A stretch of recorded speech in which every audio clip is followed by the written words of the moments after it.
It's math, it's science. The system that is now designed isn't designed for the human needs. Time is money, but it's actually all around. Time is the most valuable aspect, but we do not value it on the right way. Money, the paper, the paper that actually has no real value, then it's gonna crash completely, I think.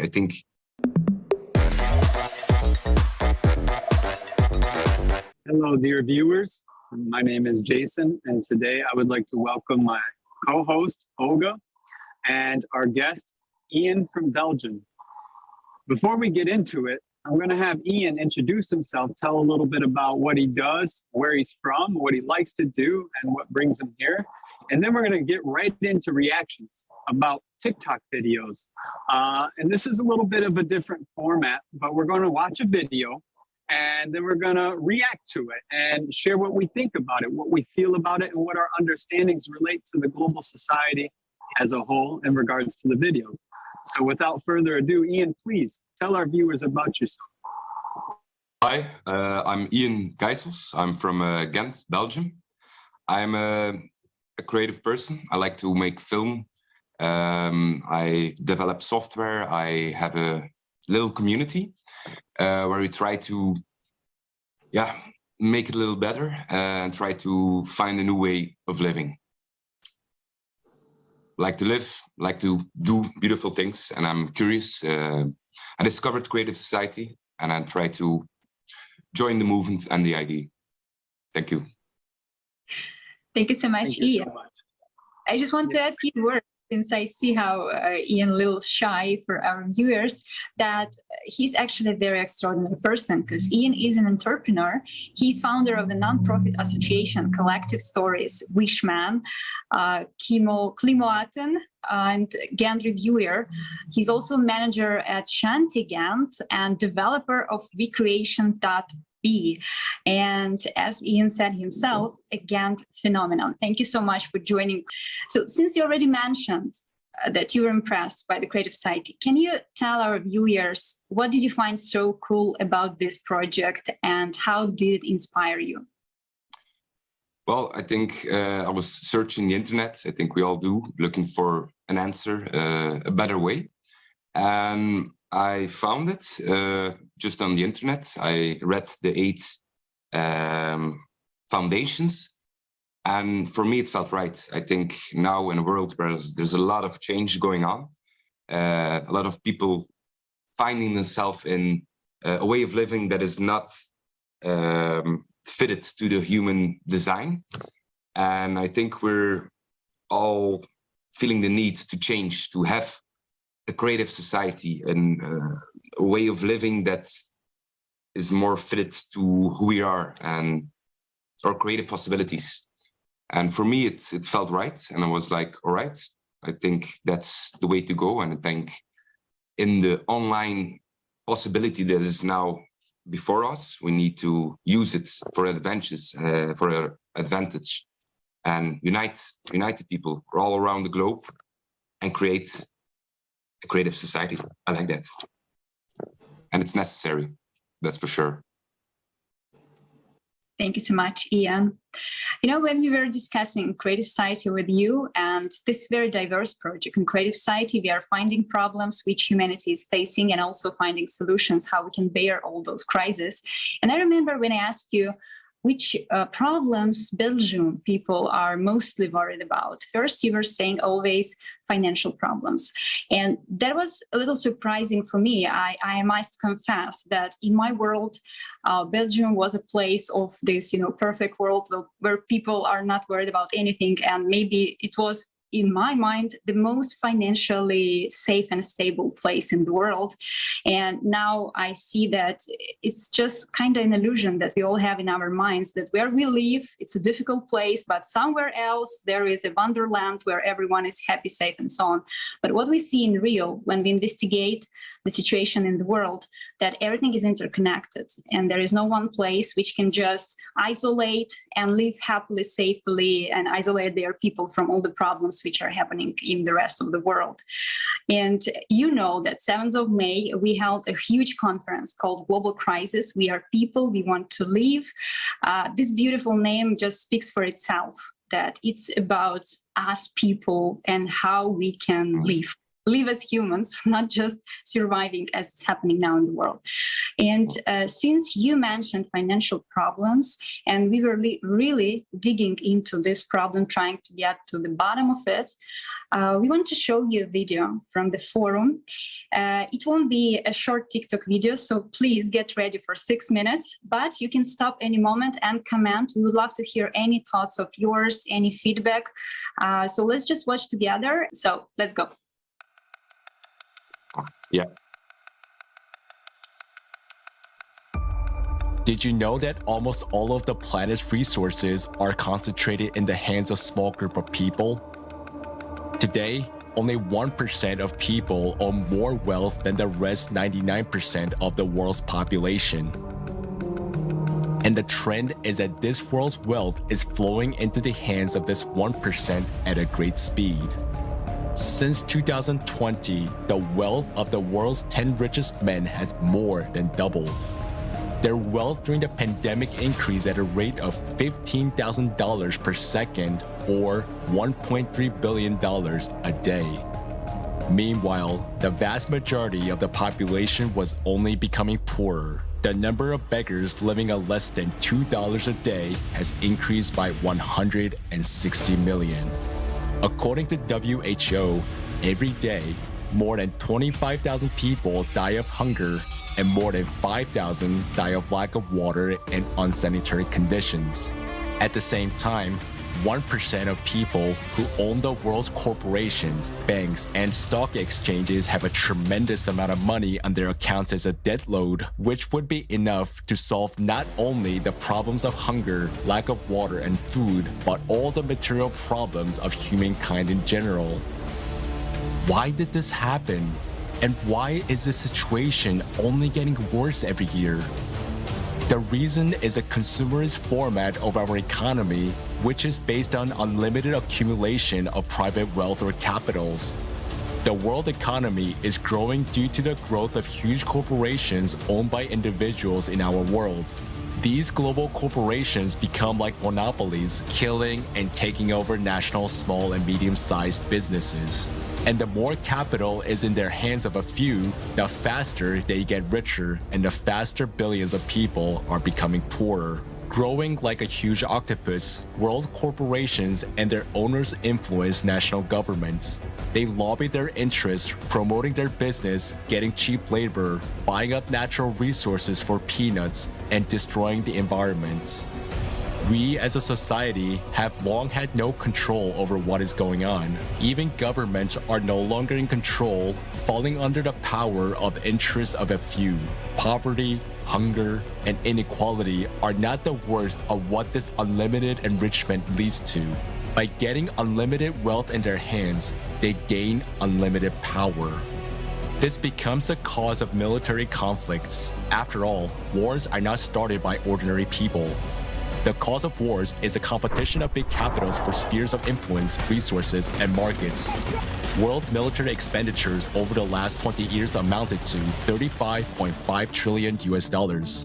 While millions of us die in these wars, the few simply earn huge capital on that. In the consumerist format, wars have always been and remain a profitable business. This format is so inhumane that human lives have become just a means to make money. It's just business, nothing personal. And each of us understands that this is not normal. It is monstrous. No one wants to live in a world where their life is worthless, where there is no stability and security, where we have to survive but not live. Today, we're all hostages to the conditions of the consumerist format because we are all divided, silent, and inactive.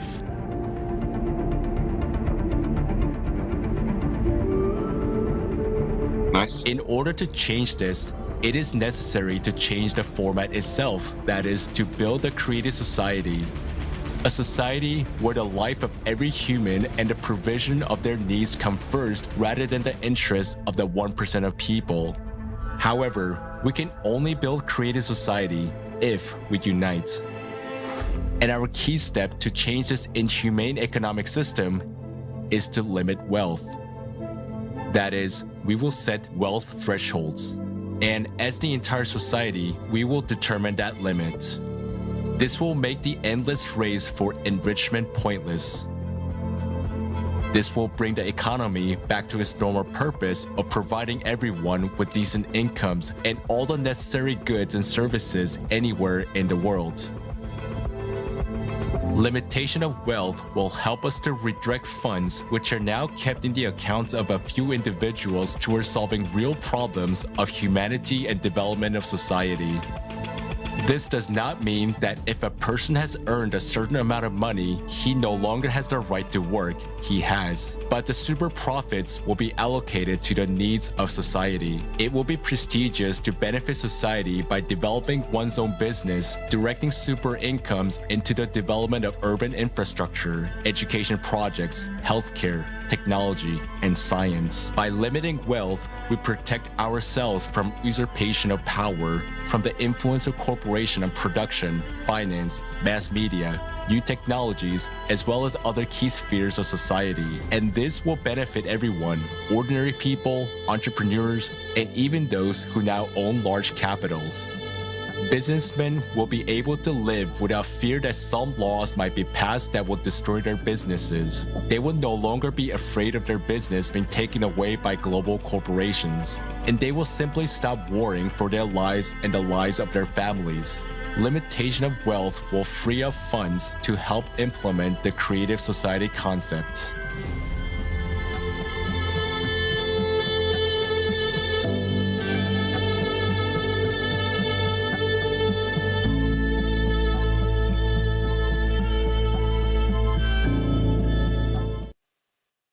Yes, beautiful. Very nice video editing.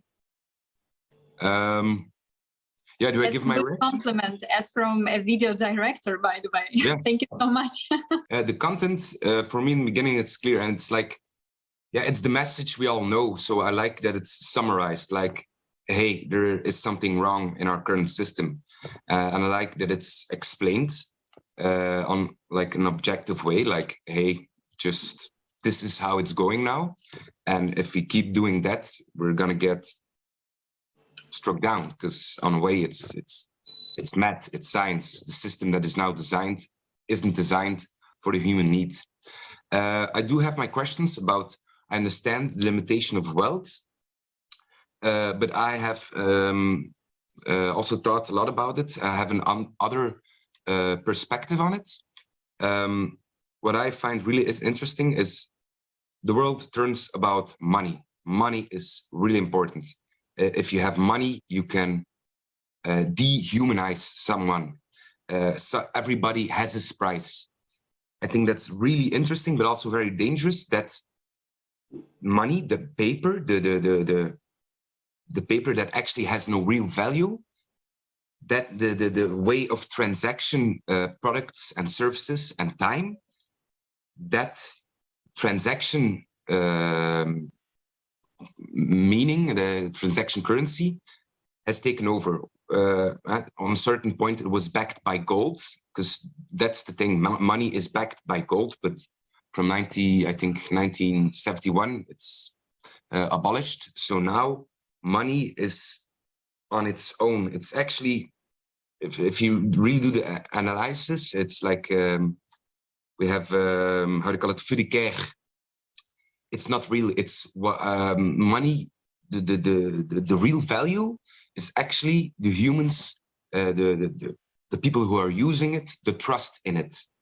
So if on a certain point, and that's gonna, I think, gonna happen, people are gonna like, all right, what it's worth, it's what we trust in, then it's gonna crash completely. I think on a way, it's the money. It's a really big scheme, but it works because a lot of people use it, and it keep keep the basic. It makes sure that products and services are getting exchanged. That's the main goal of money.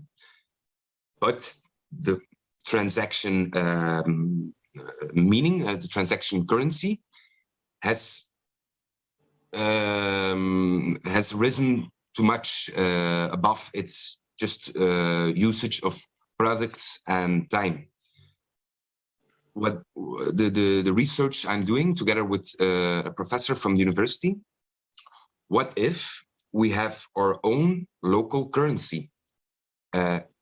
You see the total crypto and digital rage, and I think not per se the crypto is very important, but the gates it opens because you have a currency that is backed by data, and data has become really important now these days. And you have a currency that a local community can use to exchange products and service, and that becomes also something that gives a value to the community. I think that's a really interesting way, because I understand the concept of the limitation of wealth, but I think the monopoly game we're now playing with the US dollar, the euro, that game, it's already long been won by the 1%. And it will be, I think, impossible to change that one monopoly game. It won't be possible to change that game. I think we need to, with cardboard, with some markers, make a new monopoly game. Like, hey, we're gonna make it less dependent on the big, but we're gonna focus on the small communities who are making local products, who are making valuable services,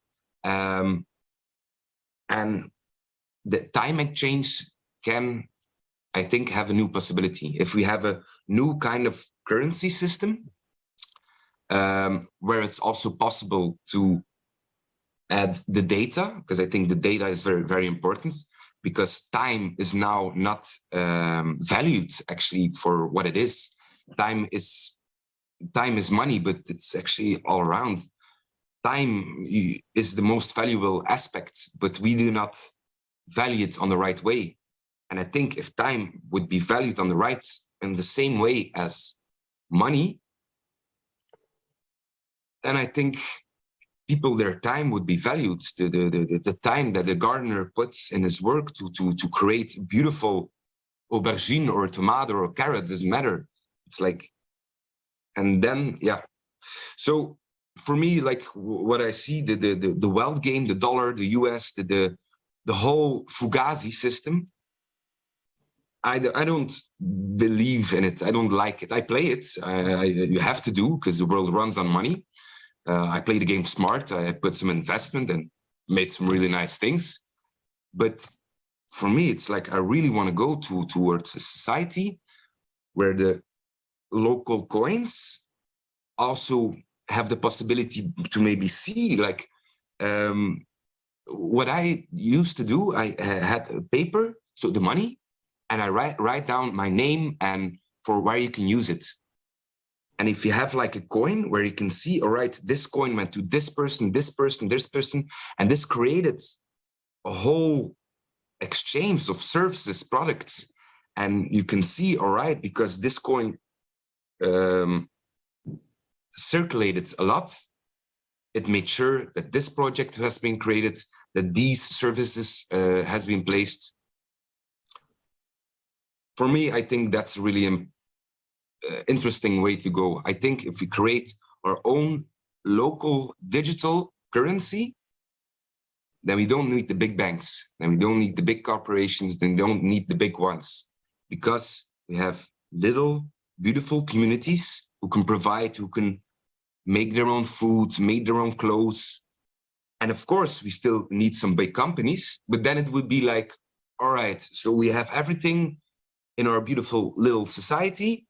All right, we need a car to transport some stuff. All right, okay, we can exchange a little bit of our currency and on a way sell it to $1, €1, but then I think that would be a different verhouding. I don't know the word, the different comparison, because we wouldn't be that dependent of the money or the big corporations, or would have our own local community backed with local currency.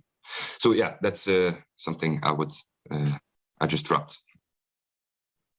Thank you for sharing that. There's many people, that have come up with ideas of how to change this construct from a imaginary dollar to something different. But what's really interesting that I know from my insights and experience, and being with the Creative Society for some time and talking to people, is that if the construct is changed to the value of human life, everything changes. It doesn't matter what the dollar becomes, or what it represents, or what this coin, or what this crypto, blockchain technology turns into. As you said, everything's data. And if that data is driven by the value of human life, then every vector of our society all around the world will move in that direction. The limitation of wealth, though, is an interesting concept for me. And watching this video, I recalled that I had a problem with it initially.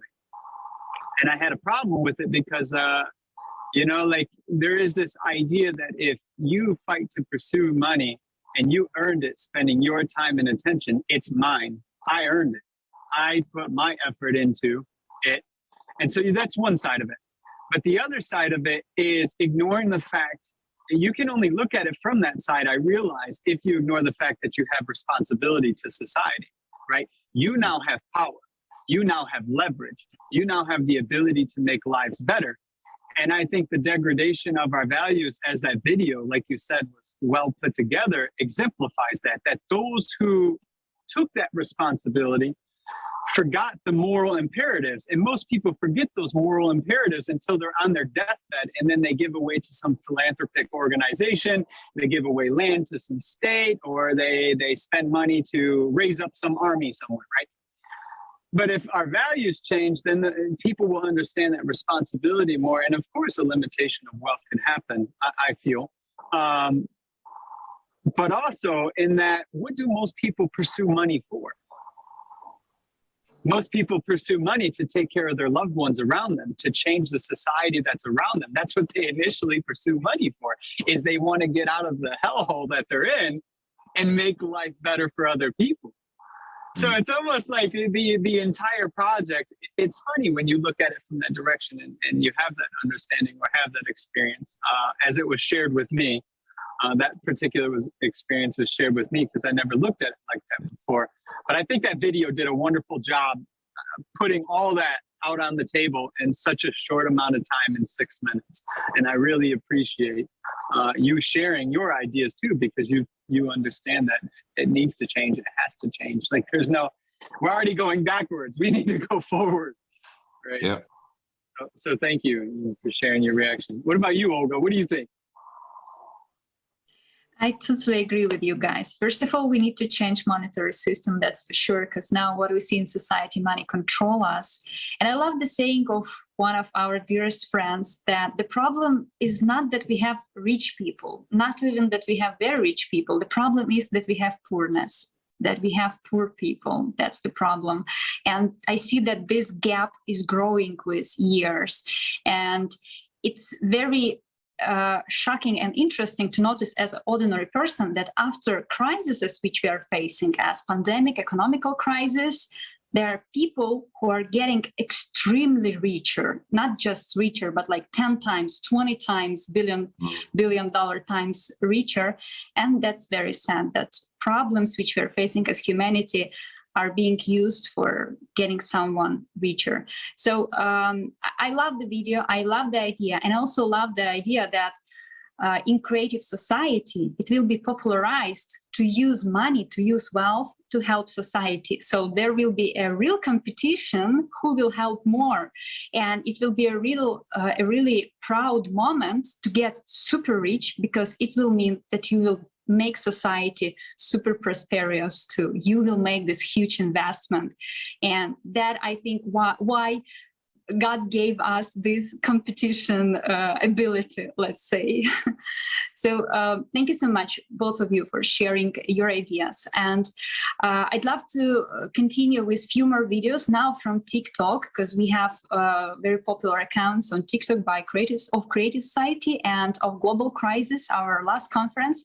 And I remember, Jan, that you mentioned that in your country, and you personally, are bothered by ecological problems. And we have a huge topic over the forum about ecology and how really we people influence our planet. So let's watch a short one, and I just want to hear your thoughts. Yeah, we have a lot of ways to destroy our ecological health, which we were using successfully as people, all of us. We will watch just a small one example.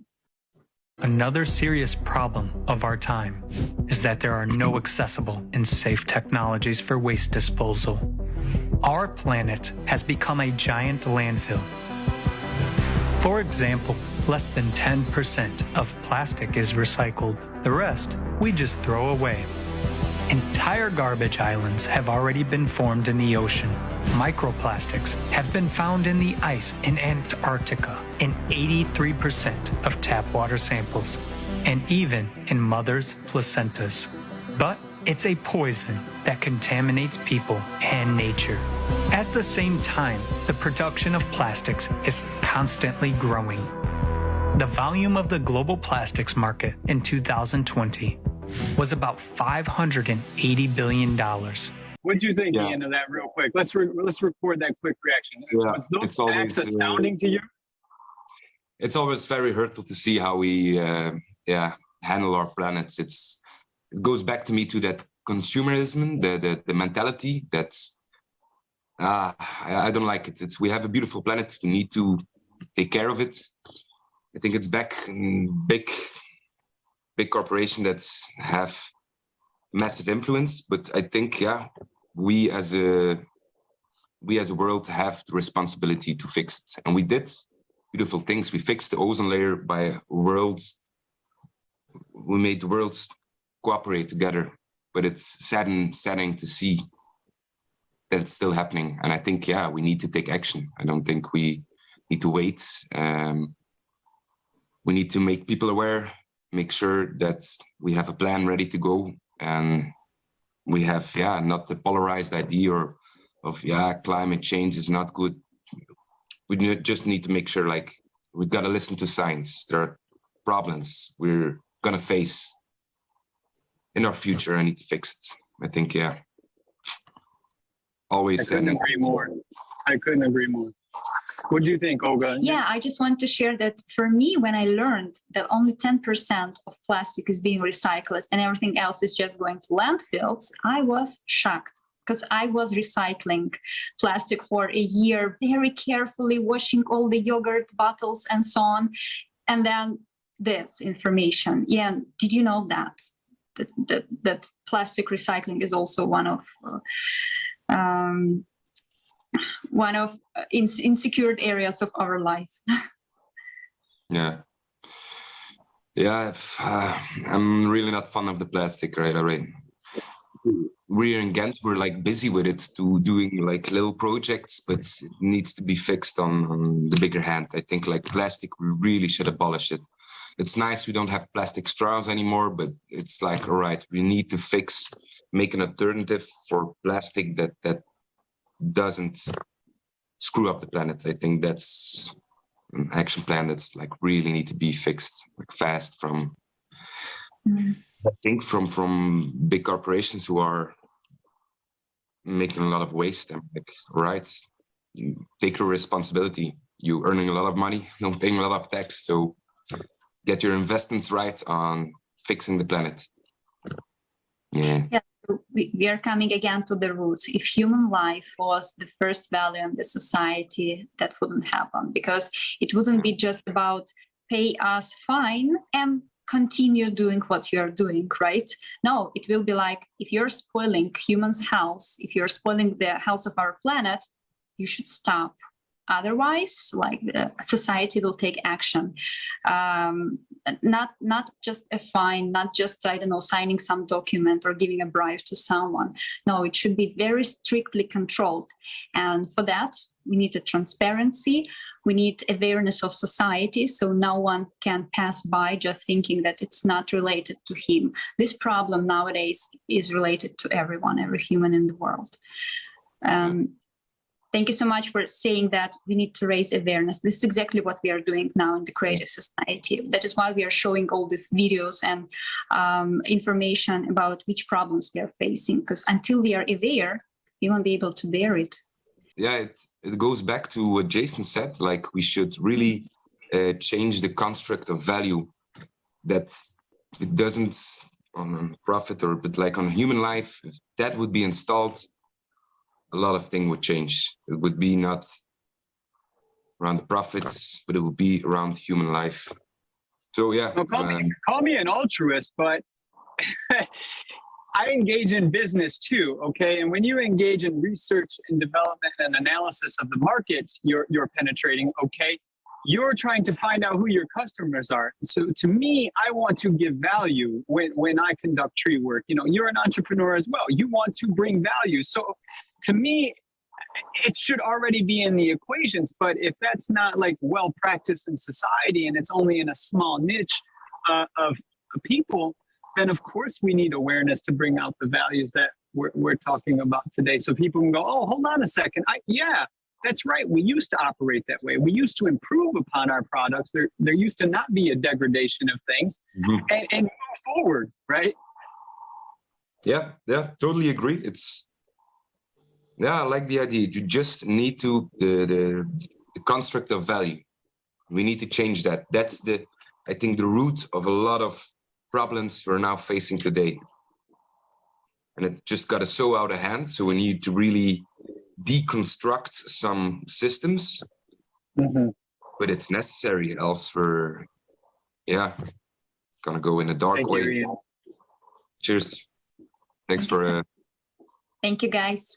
We were gonna watch also some videos about technologies, but I just don't want to make this video too heavy for viewers. 30 minutes is like a very good time for getting their attention. So I will just invite everyone who will watch this video to watch a full forum called Global Crisis. We are people, we want to live, to get acquainted with the problems we are facing as humanity, but also with solutions, technologies, amazing innovations which we can use to bear this crisis and live as one solid united society. And now we'll watch just one last short video, a little of motivation from Sasha Stone from US, also from our TikTok account. Many good people in the world today, arguably 99% of human beings are good people, and yet all around us we're seeing insanity prevail. And that is because, to repeat that old adage, all it requires for evil to prevail in this world is for enough good people to do nothing. True.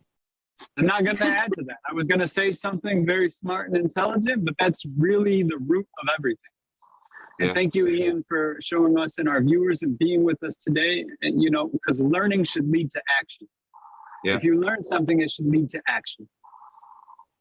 Yeah, I think indeed it's sometimes difficult to engage or to see a whole world that's going to shit and like, all right, but how can I help?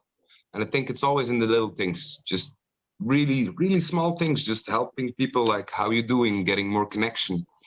I think that's a way, and I'm also very grateful of the creative society that I found it, like, all right, indeed, let's do it, and we can do it together, and you're not alone, and let's just begin with little things, learning things, talking to each other, and trying bit by bit, making the world a little bit better. If we all do that, I have hope. I do have hope. Thank you so much, Ian. I just want to add that, if people, let's say, with bad motivation can unite in this world to create some stupid system for us, some rules to control us. Why not good people with good intention can unite to build something beautiful as the creative society? I think united we can. Yeah, totally agree. You know, I recall a billboard before we leave, and I really think it's applicable to the whole thing. We are inspired by the possibility. That's true. Yeah. Thank you so much, everyone. Thank you, Ian, for joining us today, for your beautiful intentions. Thank you, Jason, for co-hosting. Thanks to our dear viewers, and see you on Creative Society. Thanks. Cheers. Oh, I really like that. We have so much possibilities. When sometimes we're outside, we're just meeting with people, we're like, all right, this is it. Why? If I turn on my television, there is so much hate and pain and misery.